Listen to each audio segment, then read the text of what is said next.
I have learned everything about LLM Wiki for you. So you don't have to waste countless hours figuring it out yourself. So here is a simple guide of LLM Wiki and how to easily set it up on your computer, and that too even if you have zero technical knowledge.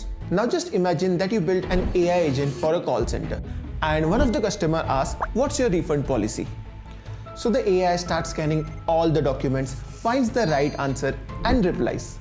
Sounds good, right? But tomorrow, one more customer comes and asks the same question. So guess what will happen? Your AI will again scan all the documents and again find the right answer, which means it has got no memory, no learning ability.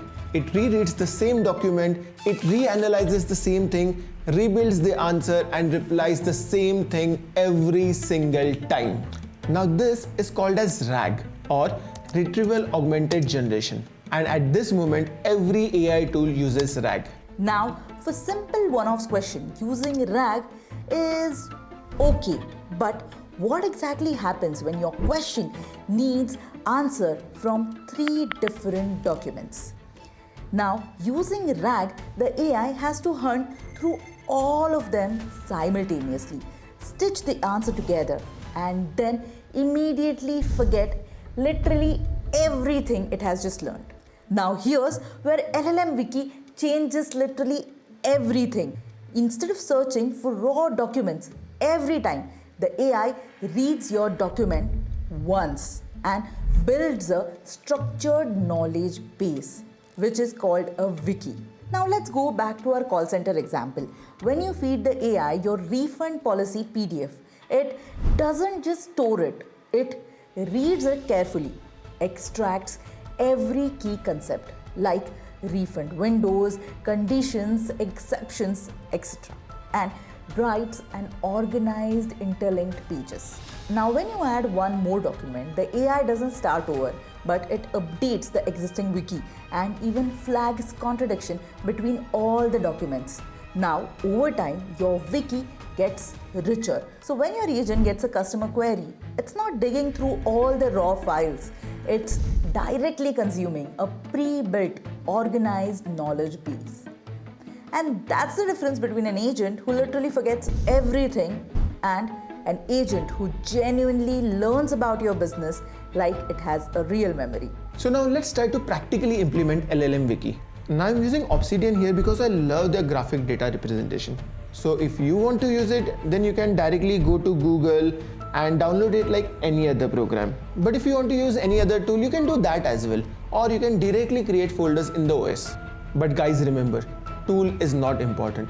What matters is your core concept. Anyways, moving on, we need to create 2 folders over here.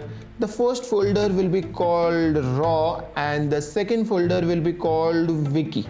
In the raw folder, we will put all our company's internal documents that we want the AI to read and analyze. And once it does this, then it will create a knowledge base inside this wiki folder. Now, there's one more thing that we will need. That's the schema file. This is a rules document that tells the AI how to run the wiki, how to exactly structure your pages, how to handle new documents, and the most important, what to do when sources contradict each other. If you're using Claude, then this file is called claude.md. Now I have made a starter file for you guys. So you can basically make whatever changes you want in it. The link is in description. Just download it, place it directly in your base project folder and not inside any of above folders. And that's it. Now let's start Claude Code. As a side note, I am running Claude Code completely locally on my laptop using Gemma 4.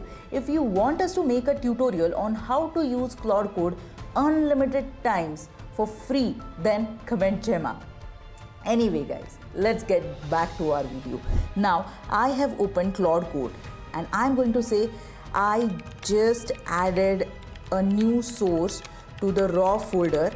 Please read it and update the wiki. Press enter and let the Claude do its magic. Okay, now let's get back to Obsidian and see what exactly happened over here. Wow, you can see that Claude Code has created so many files inside the wiki folder.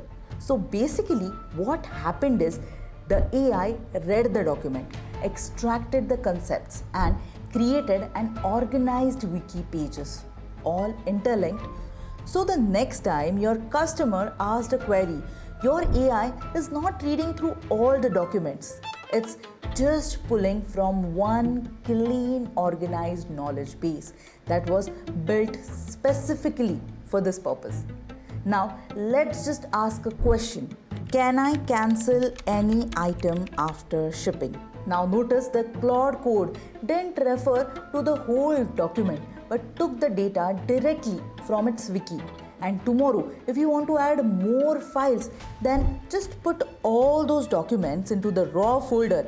Tell Claude Code that I just added few more documents to the raw folder. Please read it and update the wiki.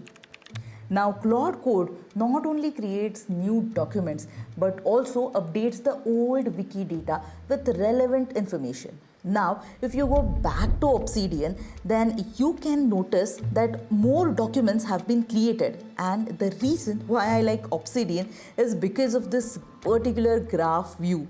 It's just amazing. And because of all these connected documents, your AI no longer has to refer to the main raw files, which literally means your AI has become smarter, faster, and even consumes less tokens. So if you learned something new, like this video and subscribe for more such videos.